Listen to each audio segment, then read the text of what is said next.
Iran and North Korea wish they had it too. Most of the Caribbean lucky like we. Studio Galaxy Day for you and me. Blow your shell, beat your drum, tell others. Like and share, subscribe and discuss it too. Let the world know Studio Galaxy is around.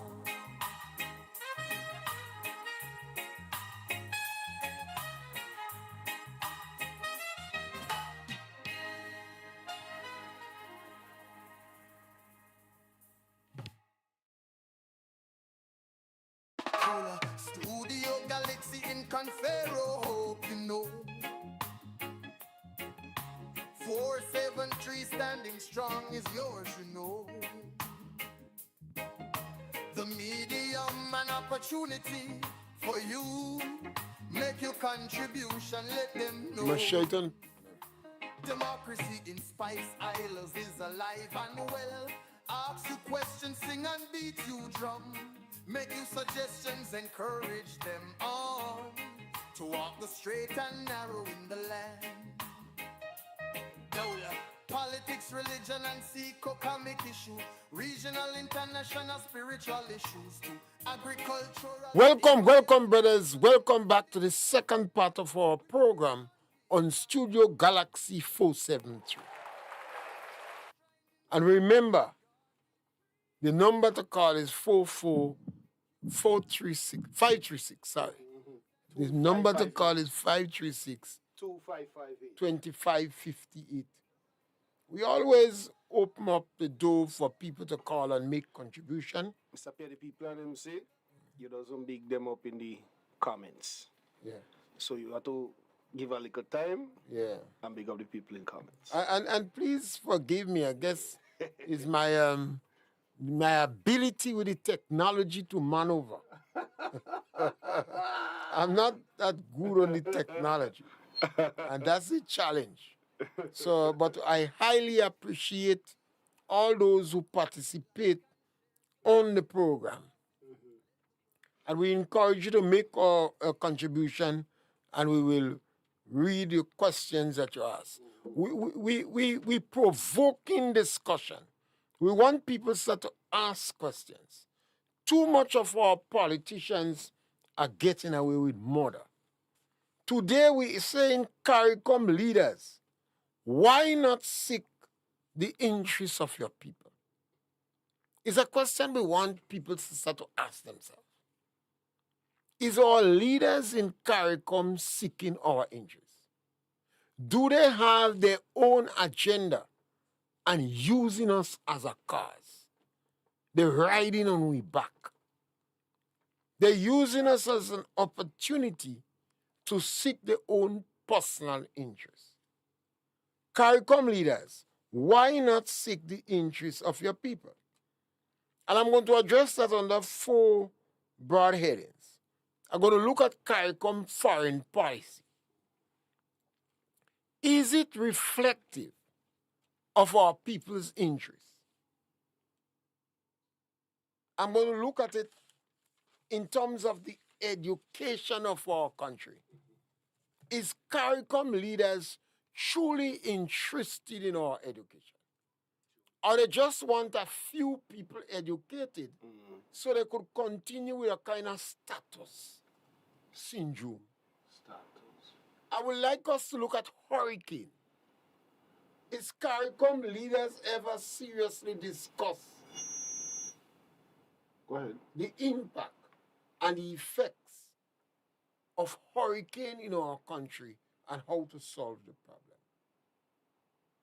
You know?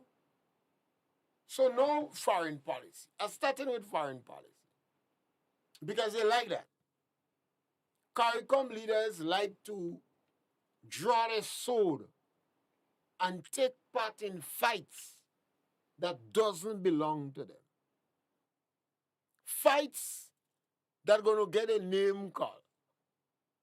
So for instance, today, most of the CARICOM countries are not supportive of Ukraine. Ukraine is a sovereign country. They're independent. They got in 2000, I can't remember what time, not certain, it was 2005. Ukraine make an agreement with Russia, Britain, and America to give back Russia all the nuclear weapons that they had. The United States and other Western nuclear power was concerned about the proliferation of nuclear weapons. So after Ukraine got the independence from the Russia, the Soviet Socialist Republic, that broke up, and a number of countries became independent, they decided they did not want Ukraine to have nuclear weapons. They decided that the people who have nuclear weapons already, we must not encourage other countries to have. We must manage the proliferation of nuclear weapons. So Ukraine hand over the nuclear weapon they had with Russia in an agreement that they signed with Britain, the British and the Americans, and Russia. But Russia wants Ukraine. The Caribbean leaders seems to support Russia to invade a sovereign country. Most African countries also support Russia. Why? Is that in the interest of us in the Caribbean?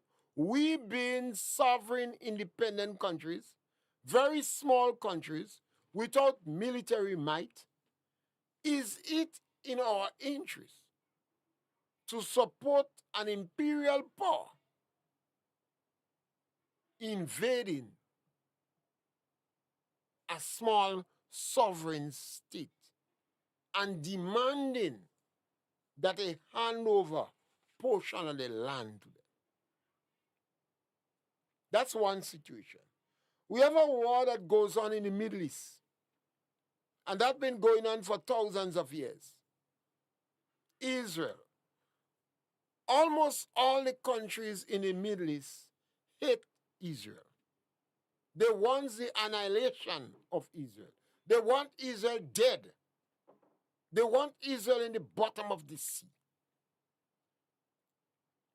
Iran don't share a border with Israel, but Iran, the whole world know that one of the reasons Iran is fighting for nuclear weapons is for the annihilation of Israel. Because they believe that Shia 12 would not return unless Israel is destroyed. You see how we believe that God will come back and take some of us in heaven and send people like me and others in hell? Some people believe that. Shia, the Muslims believe that Shia 12 would not return unless they have the destruction of Israel. So the Quran say agreements with Israel is disallowed. So they want to kill the Jews. Most of the countries in the Middle East, from 1948, Christianity has not grown in the Muslim countries. Only in Israel, Christianity has grown. It's almost a paradox. It makes you almost dumbfounded that CARICOM leaders are more supportive of Iran and Islam that has an objective to kill Jews and infidels. They consider Christians as infidels. They might give them an hour to convert, but Jews, Muhammad say kill them. CARICOM leaders are more supportive of Islam, Hamas, Hezbollah, the Houthis in Yemen, and Iran than Israel. Now you must understand these things. From 1948 to 43 or what? The countries that had Christianity practicing in Muslim countries, Christianity dwindles. The only country in the Middle East where Christianity grew is in Israel.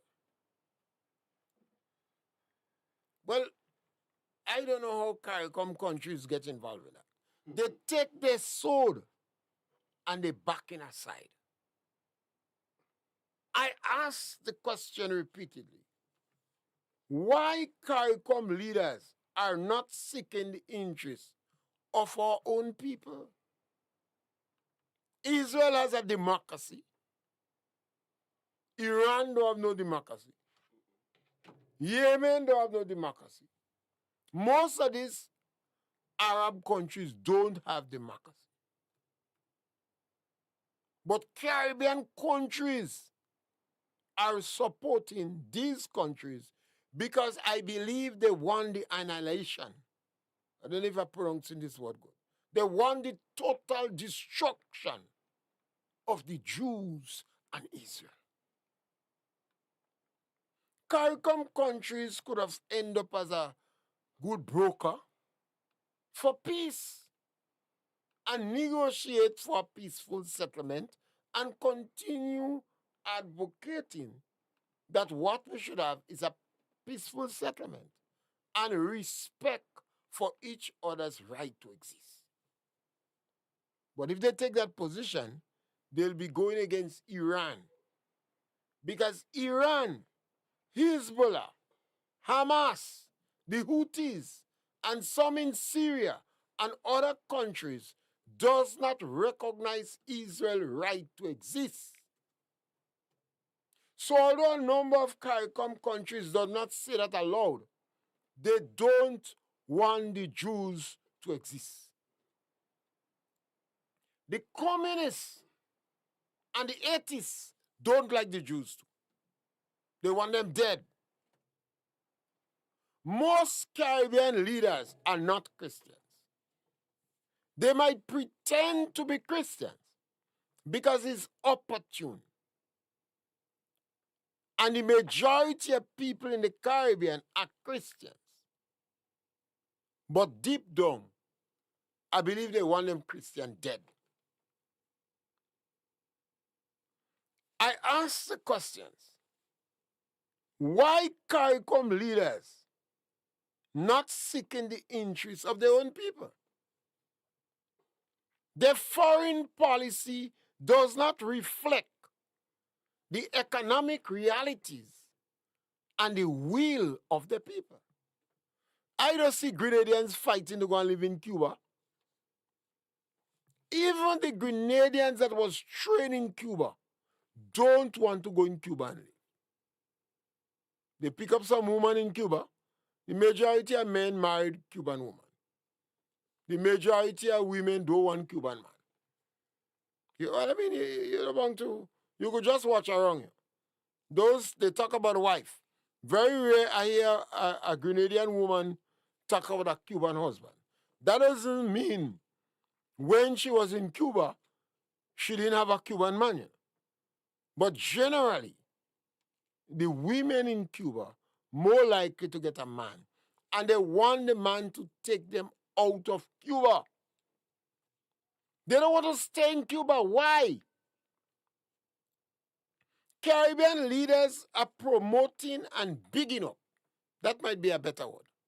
Bigging up Cuba a lot. Then why is it even those who return after studying 7, 8 years from Cuba don't go back in Cuba on holiday? If they go back on Cuba, if they go back in Cuba on holiday, is to go for the woman. And the main intention is to get the woman out of Cuba. Have you ever wondered why none of the Caribbean leaders have shown solidarity with the thousands of prisoners that is languishing in Cuban jail for political reasons? Have you ever wondered why no journalist in the Caribbean has called on Ralph Gonzalez and asked Ralph Gonzalez if he has ever called on the Cuban government to release the political prisoners in Cuba or give them a fair trial and an opportunity to defend themselves? Have you ever wondered why no journalist in Grenada has called on Mia Motley in Barbados and asked her if she in solidarity with the Cubans that is in jail only for political reasons? Now, these people, Ralph Gonzalez, Mia Motley, all of us in the Caribbean, Mendican, have freedom of expression. They have freedom of the press. They have democracy. We can criticize them. They don't like it, but it can't stop us. Have you ever wondered why CARICOM leaders have not publicly called or put pressure on Cuba to release political prisoners, to free up the press after 60 years? Have you ever wondered why Mia Motley, Ralph Gonzalez, or any CARICOM leader have not expressed solidarity with the Jews that Hamas and them using as hostages? In October 7th, they went into Israel, kill, murder, rape, tear the body of children, and take over 200 and something people as hostages. They still have them. Have you ever wondered why no Caribbean leader has publicly called for these hostages to be released? Caribbean leaders, I believe they hate the Jews. They are not saying that loud. They're very quiet on that. They're very sucker. Hear the noise they're making for the Palestinians. Hear the amount of noise they're making for the Palestinians. But you have not heard one day they call on Hamas to release the prisoners. Whose interests CARICOM leaders are seeking? Do CARICOM persons are going in China on holiday? Are they going in Russia on holiday? Are they going in Iran on holiday? Caribbean persons, how many of you are going in Cuba? Yes, I know they got stories, but they don't want to live there. They want to live in the United States of America. The United States of America is the most cosmopolitan country in the world as an imperial power. The most welcoming country in the world as an imperial power. That is a country you have the opportunity for if you're born in America and you're black, you could be the Secretary of State. When Condoleezza Rice tells her father that she going someplace to buy hamburger and they didn't want to sell give her, he told her, you could be president of the United States, you're bawling about hamburger. Go and study your work. Go and study your damn work. He said, you have the ability to be the president of the United States of America. You come tell me about they don't want to sell you hamburger. Go and study your work. Condoleezza Rice became the general secretary. secretary general or general secretary, something like that. When she was going to university and she wanted to study art and music, they said, what's wrong with you? You're too intelligent. She went into some other political science and other international relationship. A Grenadian going in the United States of America could turn millionaire and could hold any position in America once he has stay that the law permits. Could you do it in Japan? No. Could you do it in China? When? Could you do it in Russia? You might end up in Siberia. Could you do it in Iran? Well, you have to turn a Muslim. Muslim in Israel could hold the highest position, including chief justice and be politician. Now, why Caribbean leaders don't seek our interests? Why is it necessary for you to pick up your sword and jump in people's fight? Why are you drinking bush for people fever? Why don't you seek our interests? Guyana is part of CARICOM. Guyana have free election. I know of no political prisoners in Guyana. Let me repeat that. I know of no political prisoners in any Caribbean country. Venezuela have thousands of people in jail. Hundreds of thousands of people fleeing Venezuela because of political persecution. Yet, CARICOM countries align more with Venezuela than Guyana. Only Pamela Bisesa in Trinidad that openly decide to take a position that if Venezuela invade Guyana, she's supporting Guyana. The other Caribbean. It's a paradox. Is it a curse on black man? I ask the question, why does the black man not seek his interests? And I zeroing in, why CARICOM leaders are not seeking the interests of the people? Take, for instance, Grenada. And you could say that about very many other CARICOM countries. Our economy practically depends on the gratis of the United States of America. Why do I say that? The St. George's University contributes more than 20% of the GDP. We depend on tourism, and it's American tourists that is the best. 75 American tourists better than 100 European tourists.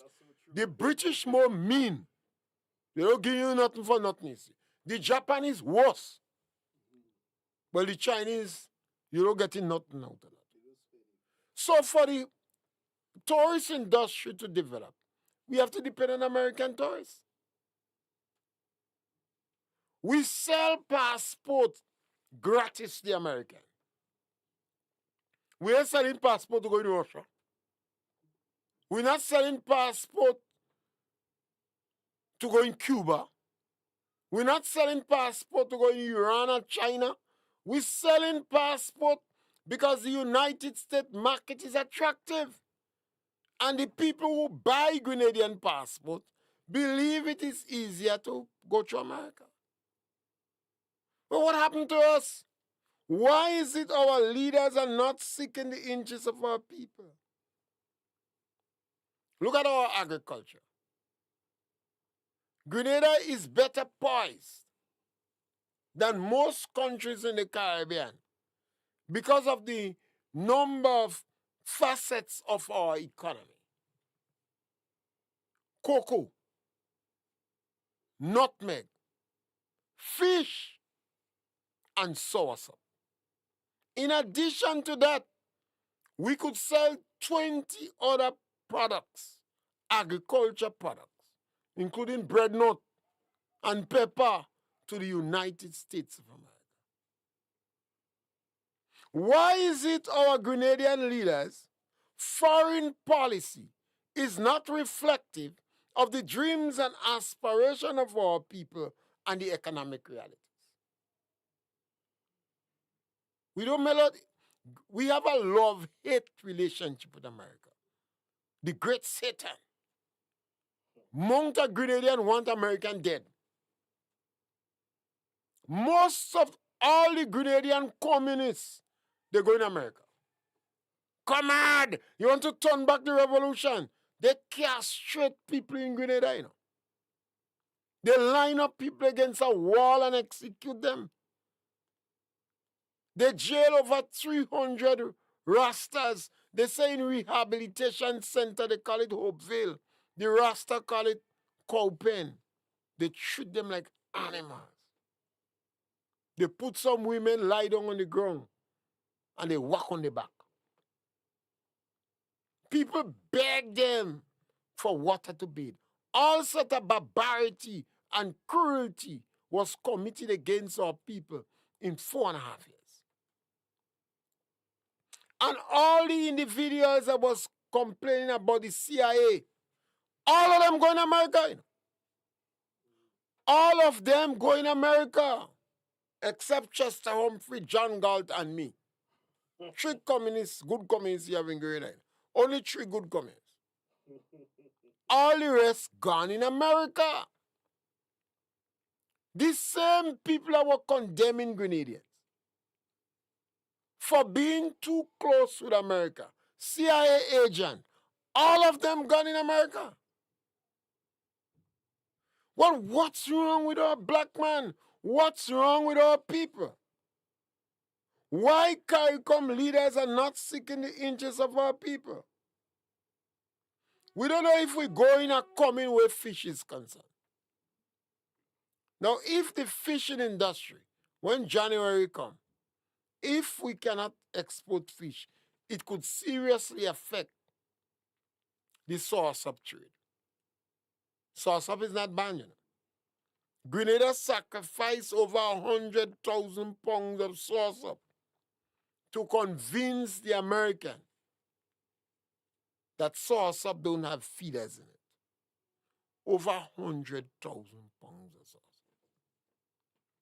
And Grenada, I believe, is the only place in the world that could export fresh sauce-up to the U.S. market. That is not an easy market we have. You know. We can't satisfy the market. You know. Instead of we providing assistance every year to put more than 25 acres of land under sauce-up, because sauce-up taking 18 months, 3 years to bear.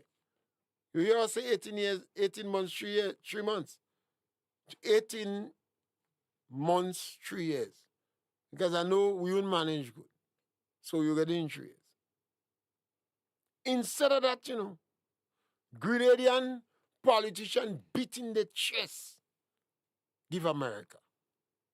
Well, it's either they're stupid, they are political lunatics, or their brains so warped with ideology that they're using the vote our people give them to mind their business rather than seek the people's interests. And I believe it's a legitimate question to ask. Why CARICOM leaders are not seeking the interests of our own people? Based upon the economic realities and the will of our people in America, those who don't get to go in America, go in Canada and England. They want to stay in America. Some of them hiding like prisoners in America. They don't want to come back home. But Grenada seems to want to pick a fight. What is the justification? When you hear Grenada speak about Cuba, you believe it's Cuba alone that's giving them scholarship? You ever hear any Grenadian leader ask for solidarity with the thousands of prisoners languishing in jail? It's only America reminding them. Only America are seeking their interests. I wonder if the Christians know that our leaders in the country is selling us out. They're backing Islam. Islam considers us as infidels. They say they'll give us 1 hour to convert. They want to kill the Jews. And they consider us as infidels. Let us look at the hurricane. The Caribbean region is prone to hurricane. Jamaica, Dominica, Grenada, St. Vincent, and the other islands get some touch. Barbados very lucky. Trinidad very lucky too. Get a little lash, but not much. Does CARICOM leaders sit down and discuss hurricane? I don't think they do. Unless it's to beg for money from America and other countries.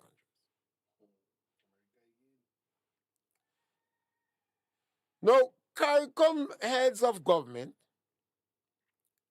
should summon or challenge or set up a think tank with architects to design a house, a low-income house, that is resistant against hurricane. Let me repeat that. CARICOM leaders should summon the architects, challenge the University of the West Indies, seek assistance from the American military, if necessary, to design a wooden house that is resistant against hurricane. Why do I say wood? Because if you're going for a low-income house, it has to be cheap. Can't cost more than $40,000. You have to design a low-income house.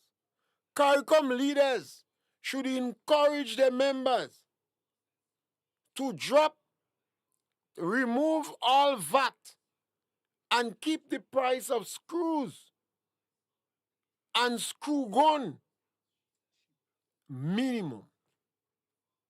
Because based upon the information I have, 1 screw is stronger than 10 nails of equal unit size.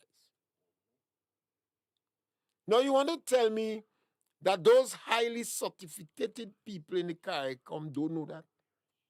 They don't mind in their business. They're starting to go and fight for Russia and fight for Muslims to kill Jews and fight against the country that is most welcoming and provide benefits for the citizen. In Grenada, here, if it was an American company that was building this master development in Liver, do you not believe there would have been an economic multiplying effect throughout the whole villages that is American passing? When the Chinese going up, they look as if they're in jail. They're there on a truck, sit down on the back of a truck. They're hardly smiling. Very rare they stop and purchase from a shop. You ever hear a Chinese dead? Over 20-something years in Grenada. You ever hear a Chinese dead? I believe right where the dead, they bury them. No funeral. It's a different culture that we are associating with. It's a different culture. We dig in our own grave.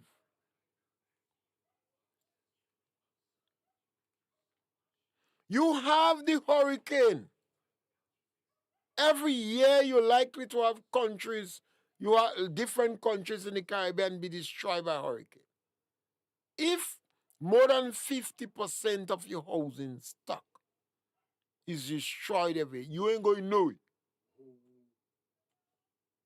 And when you have a bunch of political neophytes like the one we have in Grenada, that is corrupt to the core, you're going to realize how detrimental it is. What could cause CARICOM country not to take a policy that we're going to design low-income houses? And why you think of pressing on low-income houses? Most of the high end of the scale houses are not being destroyed as the low-income houses. And if they are destroyed, most of them are insured. So the people perhaps sometimes benefit. Or the damage is not as, the economic woes is not as significant. You know what happens when you have a hurricane season? And it damages the poor of the poorhouse? You know what the elderly say? The hurricane season caused girls to turn woman and boys to turn man. They say that with a sad level of lamentation.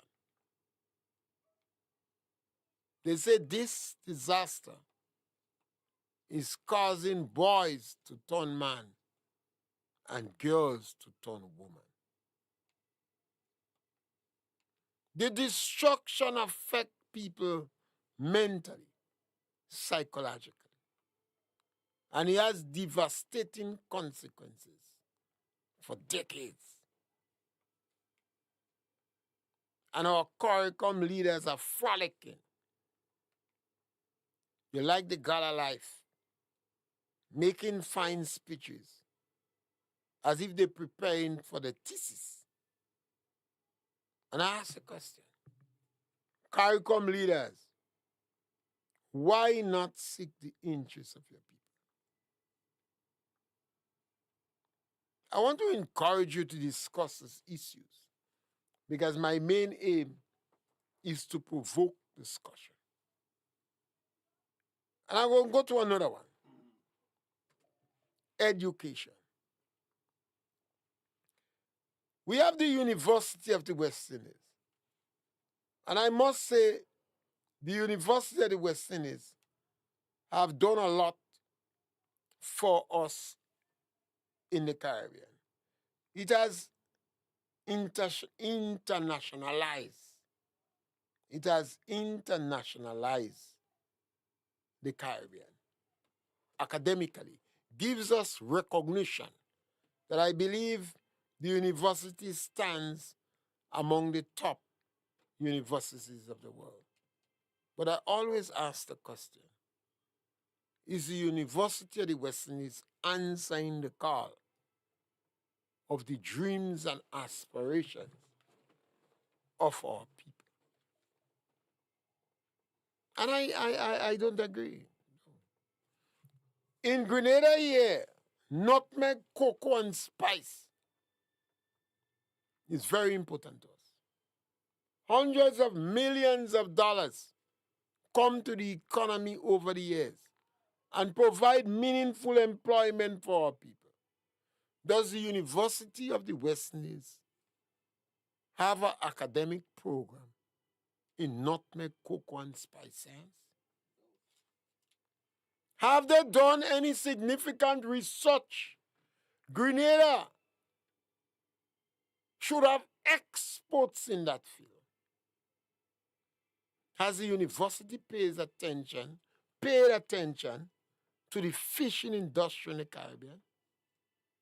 The Japanese said more fish die in old age in the Caribbean than what we hold it. More fish die in old age than what we hold it. So that gives them the right to have net and high science and sweep the floor of the ocean and collect every damn thing tooth bagay. While we have our most intelligent intellectuals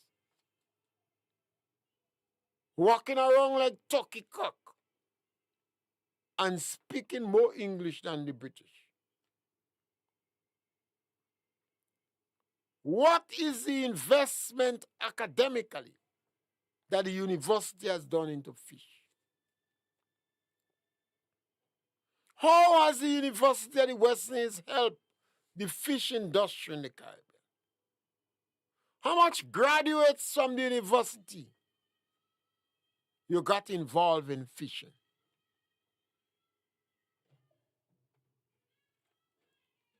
I'll ask the question. What's about honey? Honey is a significant percentage of honey was used even in medicine in the ancient days.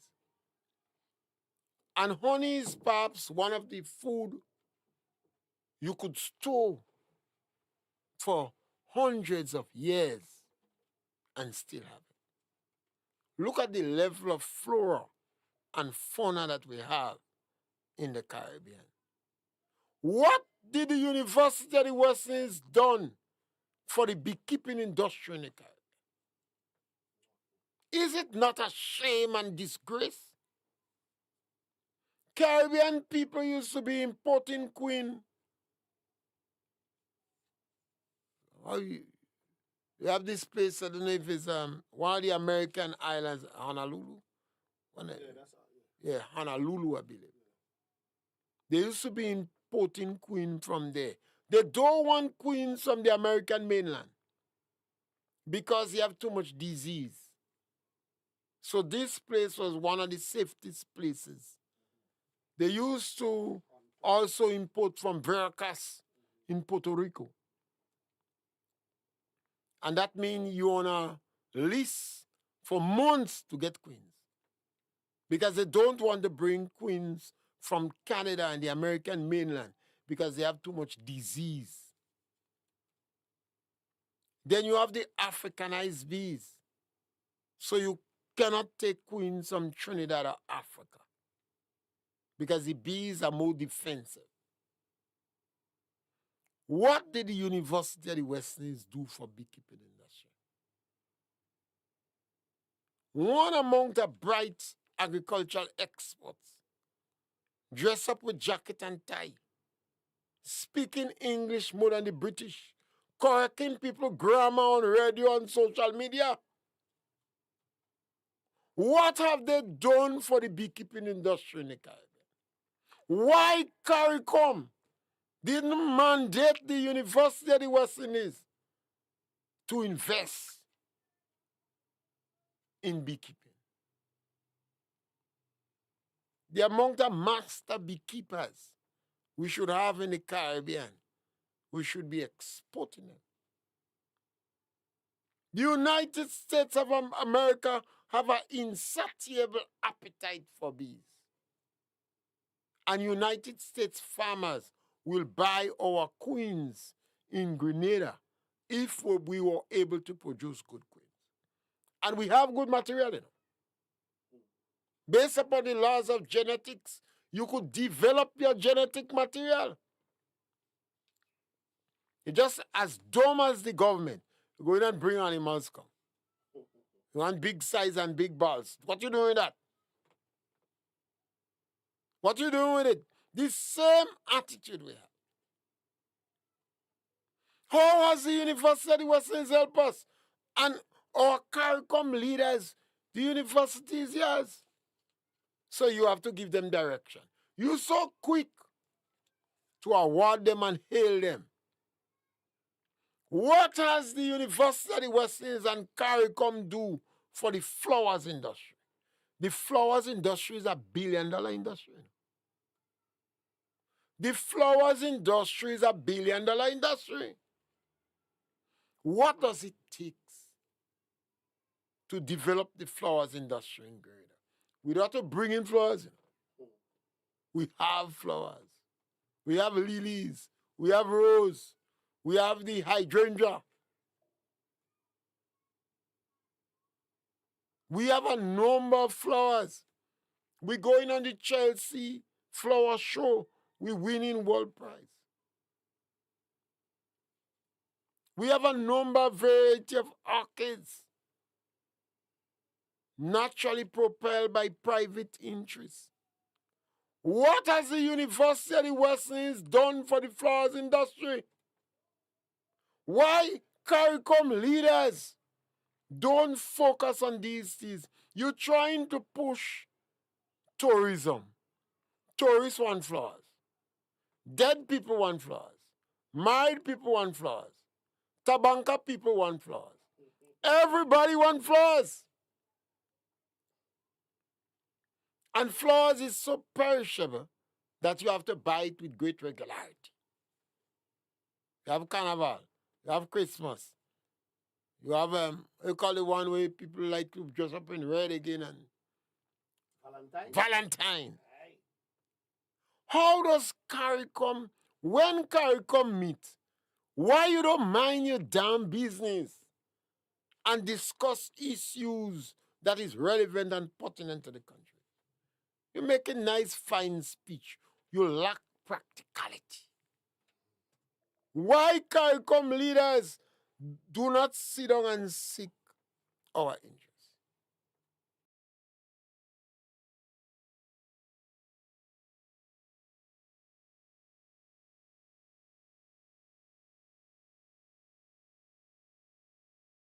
Is this dismal? It's low. It's a shame. Our educators are unproductive. They're not delivering the goods. Every time you are critical of it, you hear they talk about reform. Nobody else speak about reform. We're speaking about productivity. Our educators in the Caribbean is unproductive. Why should it be that? We don't have winter in the Caribbean. We have nice hot and wet season. So the stress of winter not on our students. Our countries are small. The teacher to children ratio in Grenada and most CARICOM countries is competitive with the developed countries. We in Grenada invest about 10 to 11% of our GDP on education. More than some of the developed countries. Because we have a small country, our children tend to have a wider experience in natural issues and commercial and economic issues. I don't know if I'm making sense with that. So I'll give you an example. If a child grew up in Iowa, he could watch all around him, all he's seeing is corn. But if you're in Grenada, when you watch out of your veranda, you will see about 40 or 50 different plants. You will observe about 40 or 50 different plants. In the village where you live, in United States of America, you might see sheep or cotton alone, or soybean alone. In Grenada, you're going to see 15 or 20 people doing different things. From gambling to farming, rearing sheep and pig, mechanic. In some of these big countries, you don't have the multiplicity of these activities. So it gives your child a competitive edge. Why are we not doing well? Why is it we in CARICOM countries not doing better? Why are we so unproductive? Let's talk about music now. The scientists tell you over 100 years now that if you teach music in school, your children will do better.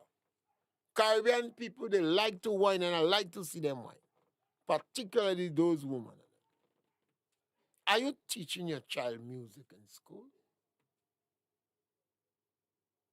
A 2-year-old child dancing, you will believe they train the child to dance. They dance into the rhythm of the music as if it's choreographed. The child listens to the music and putting on the moves. That means the child could learn. Why don't we teach music in school? Is it that we don't want much to pass? Some of them I wonder if it's a black curse, a black trait. Why is it music is not taught in schools, in primary school? I ain't talking about singing for choir. Children sing through the whole time. You don't have a voice. You don't even bring somebody to help them to develop their voice and voice control. We have one among the calypso and singing, they can't even breathe. And why they could use so much bad word. How to cock up, how to turn on. They don't even serve in it. Why we don't teach music in school? Most of our principals, if not all, have bachelor's degree and master's degree. And would have traveled to go to university to get it, or they get it online. And they know for a fact, and I dare them to take me on when I speak, they know for a fact that if music is taught in school, the children will do better in maths and other subjects. The children are more likely to behave better. They're more likely to work in groups better. They know that this is scientific facts. You can seek higher learning and don't understand the importance of science.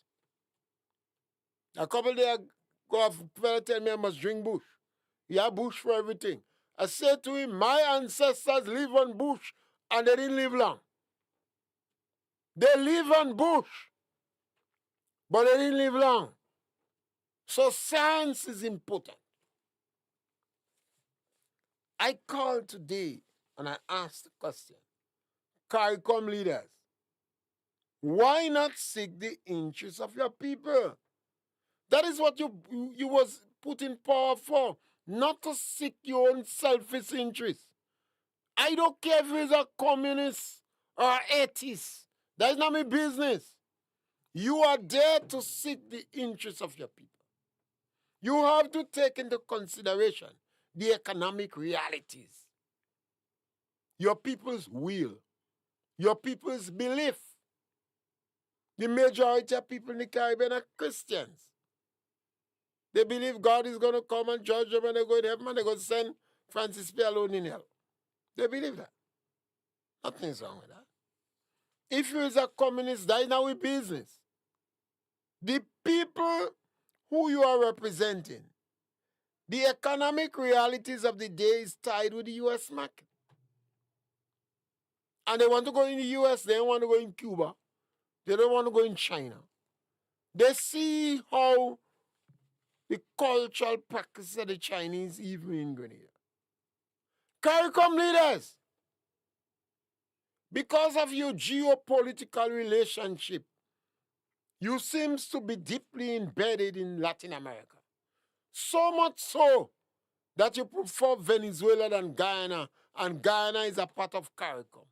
Why don't you teach Spanish and French in school? Lord, what kind of leaders we have? Lord, where is the trade union leaders in our country? What about the press and those journalists? Every time I say journalists, I remember Malcolm